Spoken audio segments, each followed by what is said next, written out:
a hybrid pool and the fiberglass panels are worn, and in some areas there are small bubbles. Is there a way to repair and resurface? An option would be to replace the panels, but that appears difficult. Is there another option of installing new panels over the existing? The panels are approximately 4 feet in height.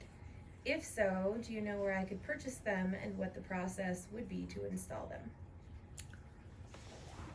I think the process of replacing panels is, it's a bigger job than replacing just starting and building a new pool. So to me, that wouldn't be so much of an option. As long as the integrity of the panels are still there, there's lots of ways of resurfacing it. Eco Finish is a great example of how you could spray finish, refinish those to give them a new look. You could repair the bubbles and then do that. It could be refiberglassed.